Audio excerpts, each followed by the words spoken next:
வணக்கம். இன்றைக்கி நம்ம எதை பற்றி பார்க்க போகிறோம் அப்படின்னா, பொதுவாகவே ஜலதோஷம் 3 நாள் அப்படி இல்லைன்னா அதிகபட்சமாக நமக்கு 2 வாரம் இருந்து அது சரியாகிடும். அந்த மாதிரி சரியாயிருச்சு அப்படின்னா நமக்கு எந்த பிரச்சனையுமே இல்லை. அது மட்டும் இல்லாமல் நமக்கு 2 வாரத்துக்கும் அதிகமாக நமக்கு ஜலதோஷம், மூக்கடைப்பு, சளி தொந்தரவு, மூக்கில் நீர் ஒழுகுதல் இந்த மாதிரி இருந்தது அப்படின்னா அது சைனஸ் தான் அப்படின்னு சொல்லிட்டு நம்ம தெரிஞ்சுக்கலாம். இன்றைக்கி அந்த சைனஸ்க்காக தான் நான் உங்களுக்கு ஒரு மருந்து போட போகிறேன். சைனஸ் வராமல் நம்ம எப்படி தடுக்கலாம் அப்படிங்கிறத பற்றியும் தெரிஞ்சுக்கோங்க. எதனால் வருது அப்படிங்கிறதையும் தெரிஞ்சுக்கலாம். சைனஸ் வந்த பிறகு அது முழுமையாக நம்ம எப்படி நீக்கலாம் அப்படிங்கிறதுக்கான தீர்வுகள் நான் சொல்ல போகிறேன்.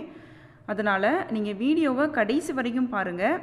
அப்போ தான் நான் சொல்கிற டிப்ஸு, நான் சொல்கிற மருந்து எல்லாமே உங்களுக்கு தெளிவாக புரியும். முதல்ல சைனஸ் வர்றதுக்கான அறிகுறிகள் என்ன அப்படின்னு சொல்லிட்டு பார்க்கலாம். நம்மளோட மூக்கு பகுதியில் ரொம்ப ரொம்ப முக்கிய பாகமாக இருக்கிறது சைனஸ் அறைகள் தான்.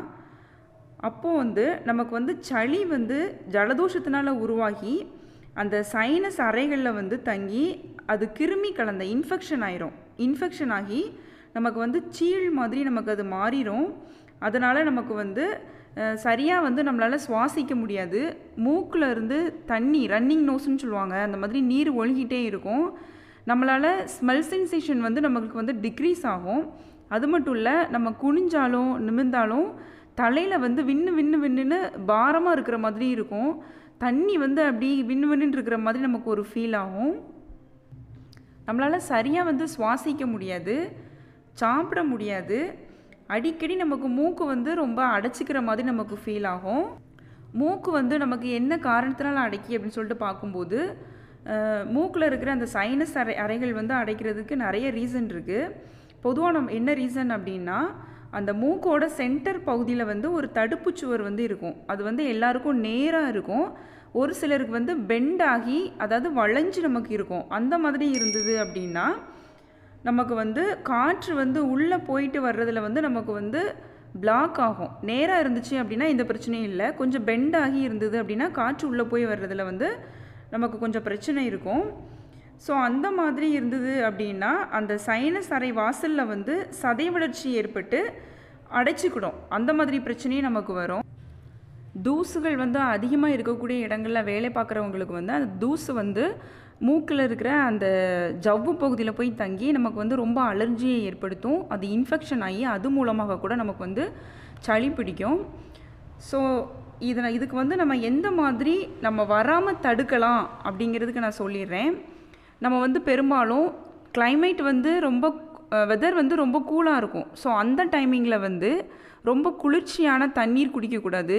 ஐஸ்கிரீம் அந்த மாதிரி நம்ம சாப்பிட்டோம் அப்படின்னாலும் வந்துடும். அது மட்டும் இல்லை, குளிர்ச்சியாக ஏதாவது நம்ம குடிச்சிட்டு அடுத்து ஒரு சில நிமிடங்கள்லேயே நம்ம சூடாக ஏதாவது நம்ம குடிச்சிருவோம். அந்த மாதிரி செஞ்சாலும் நமக்கு வரும். குளிக்கும் போதும் அப்படி தான். சிலர் என்ன பண்ணுவாங்க அப்படின்னா, ஃபஸ்ட்டு ஹாட் வாட்டரில் குடிச்சிருவாங்க. தலைக்கு குளிச்சுட்டு கொஞ்ச நேரத்தில் என்ன பண்ணுவாங்க அப்படின்னா நார்மல் வாட்டரில் குளிப்பாங்க. 2 விதமான தண்ணி பயன்படுத்துவாங்க. அந்த மாதிரி செய்யும் போதும் அவங்களுக்கு சைனஸ் பிரச்சனை வர்றதுக்கான சான்சஸ் இருக்குது. ஸோ அதெல்லாம் நம்ம அவாய்ட் பண்ணணும். சப்போஸ் உங்களுக்கு சைனஸ் பிரச்சனை வந்துருச்சு அப்படின்னா அதை எப்படி நம்ம நிரந்தரமாக அதை நீக்கலாம் அப்படிங்கிறதுக்கு நான் உங்களுக்கு நான் மருந்து சொல்கிறேன். அது நீங்கள் தொடர்ந்து ஃபாலோ பண்ணிட்டு வாங்க. ஃபர்ஸ்ட் நம்ம பார்க்க போகிற ரெமெடி என்ன அப்படின்னா, வேப்ப எண்ணெய். வேப்ப எண்ணெய் நான் எடுத்திருக்கேன். இது நீங்கள் சுத்தமான ஒரிஜினல் வேப்ப எண்ணெய் நீங்கள் வாங்கிக்கோங்க. எல்லா விதமான நாட்டு மருந்து கடைகளில் உங்களுக்கு கிடைக்கும். ஸோ நல்ல ஒரிஜினல் எண்ணெயாக இருக்கணும், நல்ல சுத்தமானதாகவும் இருக்கணும். இந்த எண்ணெயை எடுத்துக்கலாம். இந்த எண்ணெயில் இந்த மாதிரி ஒரு ஃபில்லர் வச்சு எடுத்துக்கோங்க. ஒரு 2 ட்ராப் மட்டும் நம்மளுடைய மூக்கோட துவாரத்தில் நம்ம விடணும். டெய்லி மார்னிங்கும் நைட்டும் நீங்கள் இந்த மாதிரி நீங்கள் உங்கள் மூக்கு துவாரத்தில் விடணும். அது நீங்கள் எப்படி விடணும் அப்படின்னா, நீங்கள் விடும்போது உங்களுடைய தலைப்பகுதி மேல் நோக்கி கொஞ்சம் உயரமாக இருக்கணும். அப்படி வச்சுட்டு தான் நீங்கள் 2 ட்ராப் தான் நீங்கள் விடணும். அதிகமாக நீங்கள் விடக்கூடாது. 2 சொட்டுக்கள் மட்டும் நீங்கள் 2 மூக்கோட 2 துவாரங்கள் வழியாகவும் ஒரு துவாரத்தில் ஒரு ட்ராப்பு, இன்னொரு துவாரத்தில் இன்னொரு ட்ராப்பு, அந்த மாதிரி நீங்கள் விட்டுக்கோங்க. விட்டுட்டு ஒரு 5லேருந்து 10 நிமிஷம் நீங்கள் அந்த மாதிரி மேல் நோக்கியே உங்கள் தலை வந்து உயர்ந்து இருக்கிற மாதிரி நீங்கள் வச்சுக்கோங்க. நீங்கள் இந்த மாதிரி வேப்ப எண்ணெய் விடும்போது கண்டிப்பாக கசப்பாக தான் இருக்கும். நமக்கு கசப்பு தான் நமக்கு ரொம்ப ரொம்ப ரிலீஃப் கொடுக்கு. வேப்ப எண்ணெயில் அந்த அளவுக்கு நல்ல ஒரு அற்புதமான ஒரு சக்தி இருக்குது. ஸோ உங்களுக்கு கசக்குது அப்படின்னு சொல்லிட்டு இது நீங்கள் செய்யாமல் விட்டுறாதீங்க. மூக்கு வழியாக போகிற இந்த எண்ணெய் வந்து உங்களுக்கு தொண்டை வழியாக தான் உங்களுக்கு வரும். ஸோ அது நீங்கள் விழுங்கினாலும் எந்த பிரச்சனையும் இருக்காது, நல்லது தான். மூத்தோர் சொல்லும் முதுநெல்லிக்காயும் முன்னர் கசக்கும் பின்னர் இனிக்கும் அப்படின்னு சொல்லிட்டு சொல்லுவாங்க. இது நமக்கு ஃபஸ்ட்டு செய்கிறதுக்கு கஷ்டமாக தான் இருக்கும், கசப்பாக தான் இருக்கும். ஆனால் அது நீங்கள் டெய்லி ஃபாலோ பண்ணிட்டு வாங்க. உங்களுக்கு சைனஸ் பிரச்சனை வந்து உங்களுக்கு நல்லா க்யூர் ஆனதுக்கப்புறம் நீங்களே ஃபீல் பண்ணுவீங்க, இனிப்பாக நீங்கள் ஃபீல் பண்ணுவீங்க, நமக்கு வந்து க்யூர் ஆயிடுச்சு அப்படின்னு சொல்லிட்டு. ஸோ இந்த மாதிரி நீங்கள் ஃபாலோ பண்ணிட்டு வாங்க. செகண்ட் என்ன அப்படின்னு சொல்லிட்டு பார்த்துடலாம். பிரச்சனை இருக்கிறவங்க என்னென்ன உணவுகள் சாப்பிடணும், என்னென்ன உணவுகளை தவிர்க்கணும் அப்படிங்கிறத நான் சொல்லிடுறேன். முதல்ல தவிர்க்க வேண்டிய உணவுகள் என்ன அப்படின்னு சொல்லிட்டு பார்த்துடலாம். பால் மற்றும் பால் சார்ந்த பொருட்கள், இதை நம்ம வந்து தவிர்ப்பது நல்லது. ஏன் அப்படின்னா இது வந்து நமக்கு சைனஸ் பிரச்சனையை வந்து இன்னும் அதிகப்படுத்தி தான் நமக்கு காட்டும். ரெண்டாவது என்ன அப்படின்னா மாவு பொருட்கள், அதாவது உருளைக்கிழங்கு அப்படி இல்லைன்னா கோதுமை மாவு, அந்த மாதிரியான மாவு பொருட்களை வந்து நம்ம தவிர்ப்பது ரொம்பவே நல்லது. நம்ம எடுத்துக்கிட வேண்டிய உணவுகள் என்னன்னு பார்த்தா இஞ்சி எடுத்துக்கோங்க. இஞ்சியை வந்து நீங்கள் ஜூஸாக குடிங்க, அப்படி இல்லைன்னா டீ போட்டு நீங்கள் குடிங்க. ரெண்டாவது என்ன அப்படின்னா லெமன் எடுத்துக்கோங்க. லெமன் ஜூஸ் வந்து ரொம்ப ரொம்ப நல்லது, நோய் எதிர்ப்பு சக்திக்கு ரொம்பவே நல்லது. லெமன் எடுத்துக்கோங்க. மூணாவது என்ன அப்படின்னா தண்ணீர் வந்து நீங்கள் கரெக்டான அளவு நீங்கள் குடிக்கணும். கண்டிப்பாக தினமும் ஒரு 5 லிட்டராவது நீங்கள் தண்ணி குடிக்கணும். தண்ணி குடிச்சிங்க அப்படின்னாலே ரொம்ப ரொம்ப நல்லது. உங்களுக்கு சைனஸ் பிரச்சனையிலேருந்து நீங்கள் கண்டிப்பாக விடுபடலாம். நாலாவது என்ன அப்படின்னா ஆட்டுக்கால் சூப்பு, அந்த மாதிரியான சூப்பு வகைகள் வந்து நீங்கள் குடிக்கலாம். மிளகு எல்லாம் சேர்த்து நீங்கள் சூப் போட்டு நீங்கள் குடிங்க, அது ரொம்ப ரொம்ப உங்களுக்கு நல்லதாக இருக்கும். பழங்கள் அப்படின்னு சொல்லிட்டு நம்ம பார்த்தோம் அப்படின்னா ஆரஞ்சு பழம் சாப்பிடுங்க. ஆரஞ்சு பழம் சாப்பிட்றது வந்து விட்டமின் சி இருக்குது. ஸோ அதுவும் வந்து நமக்கு நோய் எதிர்ப்புக்கு ரொம்ப ரொம்ப நல்லது. ஸோ இந்த மாதிரி நீங்கள் சாப்பிடுங்க. ரெண்டாவது என்ன செய்யலாம் அப்படின்னு சொல்லிட்டு நம்ம பார்த்துடலாம். இது வந்து கற்பூரவள்ளி இலை, இது வந்து ஓமவல்லி அப்படின்னு சொல்லுவாங்க. நிறைய பேருக்கு தெரிஞ்சிருக்கும், ஒரு சிலருக்கு இது தெரியாது. இந்த மாதிரி இருக்கும் இலைகள். இதை நான் எங்கள் தோட்டத்துலேருந்து நான் பறிச்சுட்டு வந்திருக்கேன். இதை இந்த மாதிரி நம்ம கொஞ்சமாக நம்ம மண் எடுத்து இந்த மாதிரி நம்ம இது கூட நமக்கு போதும். இந்த அளவுக்கு நம்ம நட்டு வச்சா கூட ரொம்ப பெரிய செடியாக நமக்கு வரும். இதை நம்ம தொட்டாலோ இந்த செடியை வந்து நம்ம கிராஸ் பண்ணி போனோம் அப்படின்னா கூட நல்ல ஒரு ஸ்மெல் வரும். இது வந்து சைனஸ் பிரச்சனைக்கு ரொம்ப ரொம்ப நல்ல அருமருந்து. இதை நம்ம எப்படி யூஸ் பண்ணலாம் அப்படின்னு சொல்லிட்டு பார்க்கலாம். இந்த இலை வந்து ஒரு 50 கிராம் நம்ம எடுத்துக்கிடுவோம். அது கூட 50 ml வந்து நல்லெண்ணெய் நான் எடுத்திருக்கேன். 50 ml நல்லெண்ணெய், 50 கிராம் அளவுக்கு நம்ம இந்த இலை எடுத்து இதை நல்லா அரைச்சி சாறு பிழிஞ்சு நீங்கள் எடுத்துக்கோங்க. அது வந்து உங்களுக்கு 50 ml இருக்கணும். அப்படி இல்லை, ஏன்னா இது நம்ம அரைக்கும் போது நமக்கு தண்ணியாக தான் ஆகும். ஸோ அந்த மாதிரி உங்களால் பண்ண முடியல அப்படின்னா நார்மலாக இந்த மாதிரி இலைகளை நம்ம பறித்து நம்ம இந்த மாதிரி நல்லா சின்ன சின்னதாக அப்படி பிச்சு கூட நம்ம உள்ளே போட்டுக்கலாம். சின்னதாக பிச்சு அதை நல்லா இந்த மாதிரி கையாலேயே நம்ம இந்த மாதிரி கசக்கணும் அப்படின்னா கூட நமக்கு இந்த மாதிரி சாறு வரும். ஸோ இதை கூட நம்ம உள்ளே போட்டு நம்ம வந்து இதை காய்ச்சி எடுத்துக்கலாம். இது எப்படி காய்க்கணும் அப்படின்னு சொல்லிட்டு சொல்லிடுறேன். அதுக்கான வீடியோ வந்து நான் நிறையா போட்டிருக்கேன். நான் ஹேர் ஆயில் நிறையா நான் போட்டிருப்பேன். அதில் என்னென்ன இந்த மெத்தில் நான் ஃபாலோ பண்ணியிருப்பேன். ஸோ ஏற்கனவே பார்த்தவங்களுக்கு வந்து தெரியும். புதுசாக பார்க்குறவங்களுக்காக அந்த லிங்க் வந்து டெஸ்கிரிப்ஷன் பாக்ஸில் நான் போட்டிருப்பேன். அதில் போய் நீங்கள் செக் பண்ணிக்கோங்க. இதை எப்படி யூஸ் பண்ணணும் அப்படின்னு சொல்லிட்டு சொல்லிடுறேன். நான் சொன்ன மெத்தடில் வந்து நீங்கள் இந்த எண்ணெயும் அந்த கற்பூரவள்ளி இலையும் வந்து நீங்கள் நல்லா பாயில் பண்ணி எடுத்துக்கோங்க. ஆறுனதுக்கப்புறம் தலையில் நல்லா அப்ளை பண்ணிக்கோங்க. அப்ளை பண்ணிவிட்டு ஒரு 1 hour கழித்து நீங்கள் நார்மல் வாஷ் எடுத்துக்கோங்க. நீங்கள் சீயக்காய் ஷாம்பு போடணும் அந்த மாதிரி இல்லை. ரொம்ப ஆயிலாக இருக்கிற மாதிரி நீங்கள் ஃபீல் பண்ணீங்க அப்படின்னா வீக்லி 2 அப்ளை பண்ணுங்கள், இல்லை வீக்லி 3 அப்ளை பண்ணுங்கள்.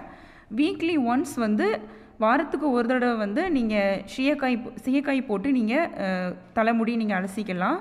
இந்த மாதிரி நீங்கள் ஃபாலோ பண்ணிட்டு வாங்க. அடுத்த ரெமடி என்னன்னு சொல்லிட்டு நம்ம பார்க்கலாம். இப்போது பேருக்கு வந்து அடுக்கடுக்காக தும்மல் வரும். அதாவது கண்டினியூஸாக அவங்க தும்மல் போட்டுகிட்டே இருப்பாங்க. அது கூட சைனஸ் பிரச்சனைக்கான காரணமாக இருக்கலாம். டஸ்ட்டு ஒத்துக்காது, அதாவது தூசியோட ஒவ்வாமை காரணமாக அந்த மாதிரி அடுக்கடுக்காக தும்மல் போடுவாங்க. அவங்க என்ன பண்ணணும் அப்படின்னா ஒரு வெற்றிலை எடுத்துக்கோங்க. வெற்றிலை வந்து நம்ம எப்படி யூஸ் பண்ணணுங்கிறது தெரிஞ்சிருக்கும், தெரியாதவங்களுக்கு சொல்கிறேன். இந்த பகுதியில் இருக்கிற நம்ம காம்பு, அதாவது இந்த நரம்பு பகுதியை வந்து நம்ம நீக்கிட்டு தான் நம்ம வெற்றிலை வந்து என்றைக்குமே சாப்பிட்ணும். ஸோ ஒரு வெற்றிலை எடுத்துக்கோங்க. சின்ன மிளகு வந்து கருப்பு மிளகு, வால் மிளகு கிடையாது, இது நார்மல் மிளகு. 3 மட்டும் நீங்கள் எடுத்துக்கோங்க. சின்ன வெங்காயம் 1, இந்த 3ஐயும் சேர்த்து தினமும் நைட்டு வந்து நீங்கள் சாப்பிட்டதுக்கு பிறகு இந்த 3ஐயும் சேர்த்து நல்லா மென்று சவைக்கணும். நீங்கள் நல்லா வந்து ஒரு நல்லா வாயிலே வச்சு நல்லா அரைச்சி சாப்பிட்டு விழுங்கிட்டு வந்தீங்க அப்படின்னா அது வந்து நீங்கள் தினமும் ஃபாலோ பண்ணணும். ஆனால் உணவு உண்டதுக்கு பிறகு தான் நீங்கள் அதை எடுத்துக்கணும். இந்த மாதிரி நீங்கள் ஃபாலோ பண்ணிட்டு வந்தீங்க அப்படின்னா கண்டிப்பாக உங்களுக்கு அந்த அடுக்கடுக்காக வரக்கூடிய தும்மல், ரன்னிங் நோஸ், அதாவது மூக்கு ஒழுங்கிக்கிட்டே இருக்கும், அந்த மாதிரி உள்ள பிரச்சனை நமக்கு வந்து தீரும். ஸோ அடுத்தது ரெமெடி என்னன்னு சொல்லிட்டு பார்க்கலாம். அடுத்து என்ன அப்படின்னா ஆவி பிடிக்கிறது. ஆவி பிடிக்கிறது அப்படின்னா எல்லாத்துக்குமே தெரிஞ்சிருக்கும். ஒரு பாத்திரத்தில் தண்ணி எடுத்துக்கோங்க, தேவையான அளவுக்கு நீங்கள் தண்ணி எடுத்துக்கோங்க. அந்த தண்ணிக்குள்ளே தும்பை செடி, இது வந்து கிராமப்புறங்களில் கிடைக்கும். தும்பை செடி கிடைக்காதவங்க என்ன பண்ணுங்கள் அப்படின்னா எலுமிச்சை இலைகள் வந்து ஃப்ரெஷ்ஷாக இருக்கிற இலைகள் வந்து நீங்கள் எடுத்துக்கோங்க. இதை உள்ளே போட்டு நல்லா கொதிக்க விடுங்க. நீங்கள் தும்பை செடி எடுக்கும்போது அந்த வேர்லேருந்தே நீங்கள் எடுக்கலாம். வேர், தண்டு பகுதி, இலைகள், பூ, காய் செட்டாகவே நீங்கள் அதை எடுத்துக்கோங்க. நல்லா சுத்தம் பண்ணிக்கோங்க. ஏன்னா அந்த வேர் பகுதியில் வந்து மண் இருக்கும், அந்த இலைகளில் வந்து சின்ன சின்ன பூச்சிகள் இருக்கும், தூசுகள் இருக்கும். நல்லா சுத்தமாக நல்லா தண்ணியில் கழுவிட்டு அதுக்கப்புறமா ஒரு பாத்திரத்தில் தண்ணி எடுத்து இந்த செடியை நீங்கள் உள்ளே போட்டு நல்லா கொதிக்க விடுங்க. நல்லா கொதி வந்ததுக்கப்புறமா நம்ம அதை கீழே இறக்கிட்டு சூடாக இருக்கும்போதே பெட்ஷீட் போட்டு நம்ம கவர் பண்ணிக்கணும். நம்ம ஃபேஸ் எல்லாம் கவர் பண்ணிவிட்டு அந்த வெளியில் வரக்கூடிய அந்த நீராவியை வந்து நம்ம உள்ளே இழுக்கணும், அதாவது உள்ளே நம்ம சுவாசிக்கணும். அந்த மாதிரி நம்ம தொடர்ந்து செஞ்சுட்டு வந்தோம் அப்படின்னா நமக்கு இந்த சைனஸ் பிரச்சனையிலேருந்து நமக்கு ஒரு நல்ல ஒரு ரிலீஃப் கிடைக்கும்.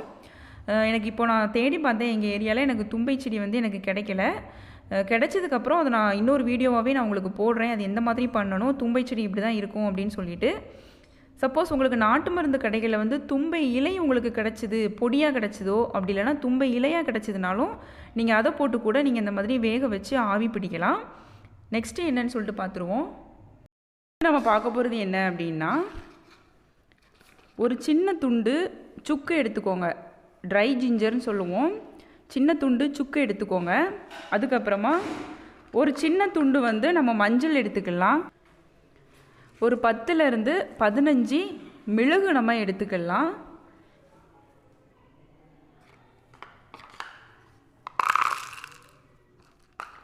ஒரு 10 கிராம் அளவுக்கு வந்து நம்ம ஓமம் எடுத்துக்கலாம். ஓமம் தெரியும், இந்த மாதிரி சின்ன சின்னதாக இருக்கும், நல்ல ஒரு நறுமணம் வரும். ஸோ இந்த அளவுக்கு நம்ம ஓமம் எடுத்துக்கலாம். இந்த ஓமம் எடுத்து நம்ம உள்ளங்கையில் நம்ம வச்சு லைட்டாக இந்த மாதிரி நம்ம கசக்கணும். இதை இந்த மாதிரி செய்யும்போது நமக்கு கூடுதல் மனம் நமக்கு கிடைக்கும். ஸோ இந்த மாதிரி செஞ்சு நம்ம எடுத்து வச்சுருக்கிற பொருட்கள் எல்லாமே ஒரு வெள்ளை துணியில் நம்ம போட்டு அதை கட்டி வச்சுக்கணும். நம்ம இந்த ஓமம், எடுத்து வச்சுருக்கிற இந்த மஞ்சள், இந்த சுக்கு வந்து நம்ம லைட்டாக 1-2 நொறுக்கி போட்டுக்கணும். இந்த மிளகும் அப்படி தான், நம்ம 1-2 நம்ம நொறுக்கி போட்டுக்கணும். அப்போ தான் நமக்கு அதிலிருந்து ஸ்மெல் நமக்கு வரும். ஸோ இது எல்லாத்தையும் சேர்த்து ஒரு வெள்ளை துணியில் நம்ம போட்டு இதை நல்லா கட்டி வச்சுக்கோங்க. நல்லா கட்டிட்டு அப்பப்போ நீங்கள் இதை எடுத்து இந்த மாதிரி நல்லா இப்படி தேய்ச்சி நீங்கள் ஸ்மெல் பண்ணி கூட நீங்கள் பார்த்துக்கலாம். உங்களால் அடிக்கடி ஸ்மெல் பண்ண முடியல அப்படின்னு நீங்கள் நினச்சிங்கன்னா இதை நல்லா கட்டி வச்சுக்கோங்க. நல்லா கட்டிட்டு இன்னொரு ஒரு டவல் எடுத்துக்கோங்க, அப்படி இல்லைனா ஒரு பெரிய துணி எடுத்துக்கோங்க. எடுத்து இந்த கட்டி வச்சுருக்கிறத உங்கள் தலையில் வச்சு ஒரு விக்கு மாதிரி நீங்கள் பண்ணணும். இதை தலையில் கட்டிட்டு இதுக்கு மேலே நீங்கள் எடுத்து வச்சுருக்கிற டவல் அப்படி இல்லைனா ஒரு துணியை வச்சு ஒரு விக்கு மாதிரி நீங்கள் கட்டிக்கிட்டீங்க அப்படின்னா இந்த ஸ்மெல் வந்து ஸ்ப்ரெட் ஆகிக்கிட்டே இருக்கும் நமக்கு. ஸோ இந்த ஸ்மெல்லை வந்து நறுமணம் வந்து உங்களுக்கு ஸ்ப்ரெட் ஆகிட்டே இருக்கிறதுனால நீங்கள் வந்து இதை சுவாசிக்க உங்களுக்கு நல்ல ஒரு ரிலீஃப் கிடைக்கும். நீங்கள் இதையே நீங்கள் 2 விதமாக நீங்கள் செஞ்சுக்கலாம். இந்த மாதிரி தனியாக இதை மட்டும் எடுத்து அப்பப்போ நீங்கள் இந்த மாதிரி செஞ்சு ஸ்மெல் பண்ணியும் பார்த்துக்கலாம். அப்படி முடியாதவங்க நீங்கள் தூங்கும்போது இதே மாதிரி கட்டி இன்னொரு துணியும் நீங்கள் தலையில் வச்சு ஒரு விக்கு மாதிரி நீங்கள் செஞ்சு தூங்கிக்கோங்க. இதை நீங்கள் ரெகுலராக நீங்கள் ஃபாலோ பண்ணிட்டு வந்தீங்க அப்படின்னா கண்டிப்பாக உங்களுக்கு நல்ல ஒரு ரிலீஃப் கிடைக்கும். எல்லாமே நீங்கள் தெரிஞ்சிருப்பீங்க, எதெல்லாம் நம்ம சாப்பிட்ணும், இதெல்லாம் சாப்பிடக்கூடாது, வராமல் தடுக்கிறது எப்படி, வந்த பிறகு தடுக்கிறது எப்படி அப்படின்னு சொல்லிட்டு. ஸோ இதே மாதிரி நீங்கள் செஞ்சு பாருங்கள். உங்களுக்கு என்னோட இந்த வீடியோ பிடிச்சிருந்துச்சு அப்படின்னா மறக்காமல் சப்ஸ்கிரைப் பண்ணுங்கள். பக்கத்தில் இருக்கிற பெல் சிம்லையும் கிளிக் பண்ணிக்கோங்க. அப்போ தான் நான் போடுற வீடியோஸ் வந்து உங்களுக்கு நோட்டிஃபிகேஷனாக வரும். உங்கள் ஃப்ரெண்ட்ஸ் எல்லாத்துக்கும் ஷேர் பண்ணுங்கள். இந்த வீடியோவுக்கு லைக் பண்ணுங்கள் அண்டு கமெண்ட் பண்ணுங்கள். நான் இன்னொரு நாள் இன்னொரு வீடியோவில் உங்களை மீட் பண்ணுறேன். தேங்க்யூ.